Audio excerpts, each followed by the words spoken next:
반갑습니다. 잠언 6장 세 번째 시간입니다. 16절 말씀을 읽고 말씀 나누며 시작을 합니다. 여호와께서 미워하시는 것 그의 마음에 싫어하시는 것이 예네 가지이니 곧 교만한 눈과 거짓된 혀와 무죄한 자의 피를 흘리는 손과 악한 계획을 꾀하는 마음과 빨리 악으로 달려가는 발과 거짓을 말하는 망령된 증인과 및 형제 사이를 이간하는 자이니라. 말의 진실을 확인하라라는 제목으로 말씀을 나눌게요. 솔로몬은 이보다 앞서서 12절에 이렇게 말하죠. 불량하고 악한 자는 구부러진 말을 하고 다니며 눈짓을 하며 발로 뜻을 부리며 손가락질을 하며 그의 마음에 패역을 품으며 항상 악을 꾀하여 다툼을 일으키는 자라. 그러므로 그의 재앙이 갑자기 내려 당장에 멸망하여 살릴 길이 없으리라. 다시 말해서 불량하고 악한 자의 삶의 방식을 우리에게 설명해 주고 있죠. 그리고 이어서 우리가 읽었던 본문 16절 이하의 말씀을 통해 하나님이 싫어하시는 악한 자의 7가지가 있다. 그러면서 언급하기를 내용을 정리해 보면 교만한 눈, 거짓된 혀, 무죄한 자의 피를 흘리는 손, 악한 계획을 꾀하는 마음, 악으로 달려가는 발, 거짓을 말하는 망령된 승이, 형제 사이를 이간하는 자. 대부분 불량하고 악한 자에게서 나타나는 행동 양식들입니다. 그들의 눈과 혀, 또 손과 마음, 발로 행하는 죄악들이죠. 인간의 죄악은 대부분 자신의 육체를 통해서 범하게 되잖아요. 그 육체를 통해 범하게 된 것이 사람들에게 파급 효과로 나쁜 영향을 끼치게 되면서 전체를 곤란하게 만드는 일들을 바로 이 불량하고 악한 사람들이 만들어가는 것이죠. 솔로몬은 하나님이 미워하시는 7가지를 말하지만 그 내용을 자세히 읽어보다 보면 이상하게 한 가지로 귀결된다라는 사실을 깨닫게 되거든요. 바로 이간하는 자이죠. 다시 말해 불량하고 악한 자는 어떤 사람이냐? 이간질을 목적하며 인생을 살아가는 사람을 이간하기 위한 행동 양식을 가지고 살아가는 바로 그 사람들이 실은 불량하고 악한 사람이다. 이렇게 말할 수 있지 않을까? 이런 생각을 해봤습니다. 이유가 뭐냐면 이간하는 자는 교만한 눈을 가지고 있고 거짓된 혀를 사용하죠. 무죄한 자의 피를 흘리게 하죠. 악한 계획과 마음속에 숨겨져 있죠. 그리고 거짓을 통해서 관계를 깨뜨리고 거짓 증인들을 세우게 되는 것이죠. 뱀이 하와를 유혹해서 하나님과의 관계를 깨뜨리잖아요. 그때 뱀의 행동을 뭐라고 표현할 수 있을까요?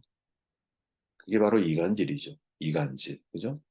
사람을 고쳐 쓰는 게 아니다. 장자가 한 말인데 거듭난 그리스도인의 경우 저는 하나님이 직접 고쳐서 사람을 사용하실 수 있다라는 사실을 저는 믿어요, 개인적으로. 그럼에도 불구하고 살아보면 사람이 사람을 결코 이게 쉽게 변하는 게 아니구나 하는 것을 깨닫거든요. 장자는 조심해야 할 7부류의 사람을 거론하면서 그 첫 번째로 장자도 역시 말하는 게 이간질하는 사람을 거론하거든요. 심지어 장자는 이렇게 말해요. 이간질하는 사람과 연을 끊어라. 다시 말하면 보편적인 진리라는 것이죠. 이간질하는 사람들은 대체로 질투심과 지배욕이 많죠. 주변 사람을 자기가 원하는 대로 조종하고 싶어 해. 소시오패스적인 성향이죠. 전체 인구의 4% 정도니까 대략적으로 25명에 1명꼴이 굉장히 많은 거예요. 네, 굉장히 많은 거죠. 그죠? 100명에 4명 정도가 이 성향을 가지고 있다고 하니까 그게 숨겨져 있다가 잘 드러나지 않을 뿐인 거지. 그게 순간순간 드러날 때는 엄청난 파장 효과를 만들어내는 거죠. 이간질하는 사람의 가장 특징이 뭘까? 남 험담, 뒷담화를 잘한다라는 거죠. 타인에 대해 뒷담화하는 것 자신을 보호하기에 목적이 숨어 있기 마련인데 문제는 나에게 뒷담화를 많이 하는 사람은 내가 없을 때 내 흉도 다른 사람에게 보고 있을 가능성이 매우 높다라는 거거든요. 그래서 여러분 동의하면 안 되는 거예요. 저는 가끔 뒷담화하는 사람들을 만날 때가 있잖아요. 그러면 그분들한테 웃으면서 물어요. 나에 대해서는 다른 데서 어떻게 이야기하고 다니십니까? 이렇게 물어요. 굉장히 당황스러운 질문이죠. 저도 그 질문하는 것이 어려워요. 하지만 하지 말라는 거죠. 구주에 없는데 그런 말을 내 그 사람이 그 보네포 목사님이 성도의 공동생활을 강조하면서 가장 중요한 하나의 원칙을 정했잖아요. 그게 뭡니까? 그 당사자가 없을 때는 그 사람에 관한 이야기를 하지 마. 이게 참 쉽지가 않아. 쉽지가 않아. 하지만 그럼에도 불구하고 공동체 생활을 바꾸려고 할 때는 그 사람이 없을 때 되도록이면 그 사람에 관한 이야기를 하지 마. 좋은 얘기만 나오기가 너무나 어렵다라는 거죠. 그죠? 뭐 얘기하다 보면 잘못된 얘기 나오게 되고 그것이 서로 사이에 그냥 이걸 우리가 덮고 가야 문제야 품고 가자 이렇게 결론 지어지면 좋은데 오히려 이것이 소리 소문 없는 말이 발은 없지만 얼마나 파급 효과가 커요. 얼마나 빨리 번져나갑니까. 그래서 문제가 굉장히 커지는 거죠. 흔히 이간질이라는 것은 사실을 왜곡하고 편집해서 사람과 사람 사이를 갈라놓는 것을 말하죠. 인간은 본능적으로 남을 칭찬하는 말에 인색하지만 남을 험담할 때 아주 넉넉하게 즐거워하거든요. 그것이 상대의 가슴에 깊은 상처를 남기게 된다는 사실 별로 관심이 없어요. 이 대상이 없은 자리에서 그 사람을 난도질하는 것 즐기죠. 심리학적으로 볼 때 약한 자기 자신을 보호하려는 본능적인 심리적 반응에서 오는 현상이다. 보통 이렇게 말을 해요. 한 번쯤 곰곰이 생각해 보십시오. 여러분이 어떤 사람을 칭찬했을 때와 부정적으로 말했을 때 어떤 말이 더 기억에 남을까요? 아마 칭찬한 말보다 험담, 나쁜 평가한 말이 더 기억에 남아있을 확률이 높아요. 이런 이유로 대부분 보통 사람들은 의미하는 말로 타인을 나쁘게 평가하는 동조하고 쾌감을 느끼죠. 그리고 그 심리 속에는 내 자신을 보호하려고 하는, 나의 약한 부분을 커버하려고 하는 유혹이 내 안에 있을 수 있다라는 거죠. 성경에도 보면요, 여러분, 사우랑에게, 그러니까 불행하게 인생을 살아가는 사람들 옆에 누가 있었는지 아세요? 티간이라는 사람이 있었죠. 사우랑 옆에 누가 있습니까? 도액이라고 하는 양친의 목자장이 있었죠. 암논, 압살롬에게 죽임을 당하잖아요. 이 암논 옆에 누가 있었습니까? 요나답이라고 하는 아주 교활하고도 간교한 친구가 있었죠. 또 압살롬이 결국 무너지게 된 그 옆에 누가 있었습니까? 그 전에는 다윗 편에서 있었던 아히도벨이라고 하는 지략가가 있었죠. 이들은 모두 그죠? 겉과 속이 다른 그죠? 그리고 사람과 사람 사이를 어떻게 아주 심하게 간교하게 이간하는 역할을 했던 바로 그런 사람들인 거죠. 내 주변에 그런 사람들이 많을 때는 정말 여러분들 주의하셔야 된다고 봐요. 저도 역시 마찬가지예요. 제 주위에 이간질하는 사람이 많다 그러면 제 자신이 긴장을 해야 되는 거예요. 그죠? 왜? 저 사람은 내가 없을 나에 대해서 무슨 말을 할까? 이 생각을 해야 한다라니까요. 그러면 그 생각이 제가 볼 때 100이면 거의 100%다 맞아요. 그렇게 험담하기 좋아하고 뒷담화하기 좋아하고 물론 그것이 아름다운 결론으로 맺어지면 좋아. 근데 목적 자체가 거기에 맞춰져 있지 않다니까. 그죠? 자기의 약한 부분을 커버 플레이하기 위해서 타인의 단점이나 약점을 드러내려고 자꾸 하는 거죠. 고치려고 하는 게 아니에요. 변화시키려고 얘기하는 게 아니에요. 물론 그런 의도가 전혀 없다. 이 말은 아니지만 상당수의 대부분의 이유는 거기에 맞춰져 있지 않기 때문이라는 거죠. 이런 이야기가 있죠. 옛날 어느 산골 마을에 하얀 물소, 검은 물소, 노란 물소가 살고 있었어. 서로 색깔은 달라. 행복하게 살았어요. 어느 날 하얀 물소가 친구들에게 야, 우리 세상 구경 좀 가자. 떠났어요.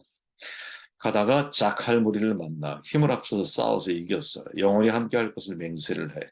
한참을 걷다가 동물의 왕 사자가 다스리고 있는 초원을 발견하고는 거기에서 머물기를 작정을 해. 물소들이 초원을 누비며 풀듣는 사이에 배가 고파진 사자가 자기의 쏙내를 감추고 혼자 이 세 마리를 상대할 수 없잖아요. 그러니까 검은 물소와 노란 물소를 불러서 이렇게 은근슬쩍 말하는 거예요. 야, 저기 있는 너희 친구 너무 하얘. 밤에는 눈에 띄기 쉽잖아. 야, 아무렴 너희들도 왜 믿을 수 있거든? 저 하얀 물소를 없애는 게 좋지 않겠어? 검은 물소와 노란 물소가 하얀 물소를 외면해. 그 사이에 물소가 조용히 사라지죠. 먹혀먹는 거야. 또 배가 고파지잖아요. 그죠? 사자는 검은 물소를 조용히 불러. 그리고는 여기 동물들이 노란 물소를 더 많이 칭찬한다라는 말을 슬그머니 던지는 거죠. 야, 노란 물소가 더 잘생겼대. 검은색이 불행을 가져온다라고 수군거리며 사람들이 이렇게 말을 합니다. 그러니까 검은 물소가 질투심에 사로잡혀요. 그렇게 또 한 마리가 사자의 먹이가 돼요. 혼자 남았어요. 근데 검은 물소의 좋은 날은 오래가지 못하죠. 어느 날 검은 물소가 잠이 드는데 갑자기 귓속에 사자의 입김이 느껴지는 거예요. 아, 이제 내 차례구나. 그리고 허망하게 죽어요. 우화책이거든요. 사자와 세 마리의 물소라고 하는. 근데 이 책을 읽다 보면 떠오른 단어가 뭐냐. 말 그대로 정글과 씁쓸함이라고 하는 단어이죠. 밟지 않으면 밟히는 세상. 조금이라도 약점을 보이면 약잡혀 보이는 세상. 그래서 사람들은 여러분 자신의 이익과 자리를 지키기 위해서 이간질이라고 하는 방법을 곧장 사용하거든요. 비열한 거 다 알아요. 근데 돈, 시간, 적게 드는 효율적인 무기거든요, 이게. 당사자가 없는 자리에서 그 사람을 화제를 올릴 때, 그죠? 좋든 나쁘든 남 얘기를 자주 해서 좋을 게 없다라는 걸 내가 알면서도 습관적으로 그 일을 해. 그러면서 자기의 존재감을 세우고 상대의 존재감을 낮추는 거죠. 슬쩍 오해가 될 수 있는 말들을 흘려요. 제 주변에도 저도 그런 경험이 있어요. 정말 속상한 경험이죠. 그런 분들이 있어요. 말을 이렇게 흘리는 분들이 있어요. 들으라는 거죠. 누가 들으라는 걸까요? 누구든 간에 본인이 목적한 사람이 있어. 그 사람에 대해서 단점을 흘려. 마음을 흘려. 그리고 양쪽에 다 흘려. 그래서 이 사람으로 인하여 개인적으로 이 사람과 세명 관계가 이렇게 있다 치면은, 어, 이 사람과 이 사람의 관계는 다 좋아. 근데 어느 한 사람이 딱 끼어든과 동시에 갑자기 A, B의 관계가 나빠지기 시작을 해. 그 원인 가운데는 이 C라고 하는 사람이 말을 흘리는 행동들이 있을 확률이 대단히 높거든요. 이게 사람 정말 아주 뭐랄까요? 괴롭게 만드는 일이거든요. 예, 말을 흘리는 정말 나쁜 버릇이거든요. 말을 흘리는. 세계적인 납비죠. 조셉 테르슈킨이라고 하는 사람이 힘이 되는 말, 독이 되는 말에서 이렇게 말하잖아요. 우리가 남을 험담하는 가장 중요한 이유는 남의 지위를 깎아내리고 자기의 지위를 높이려고 하는 심리 때문입니다. 정말 날카로운 지적이거든요. 그러니까 험담과 뒷담화의 그 이면 속에는 남을 깎아내리면서 내가 사실은 높아지려고 한다. 성경의 정반대로 말하잖아요. 나를 남보다 남을 나보다 더 낮게 여겨라. 근데 우리는 그게 잘 안 돼요. 그래서 상대가 점점점 낮아질 때 오히려 거기에서 어, 내 자신이 높아지는 상대적인 만족감을 내가 얻는 어떻게 이 문제를 해결해야 할까? 물론 여러분 성경에 보면 말의 파장, 말이 가져올 수 있는 힘, 뒷담화와 같은 이간질과 같은 나쁜 것도 분명히 있지만 좋은 것도 있거든요. 예를 들어 잠언 18장에 보면 슬기로운 사람이 입에서 나오는 말은 깊은 물과 같다. 그죠? 깊은 물과 같다. 좋은 말들이잖아요. 그죠? 물론 잠언 18장 8절 같은 경우는 헐뜯기를 잘하는 사람의 말은 맛있는 음식과 같아서 뱃속 깊은 데로 내려간다. 이런 말도 있어요. 잠언에 뭐 워낙 말에 관한 이야기가 많기 때문에 사실은 우리가 말을 어떻게 다스리고 말을 지배해야 할지, 통제해야 할지에 대해서는 잠언만큼 좋은 교훈서가 없다고 저는 보거든요. 잠언에 보면 이 말에 그러니까 혀에 관련된 어떤 메시지가 너무나 많죠.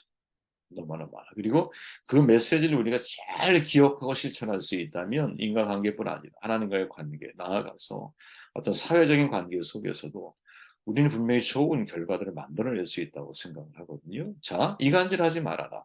이간질이 굉장히 악한 일이다. 이렇게 말하고 있잖아요. 솔로몬이. 그러면 이 문제를 어떻게 우리가 해결할 수 있을까? 자문의 답이 있다고 저는 보거든요.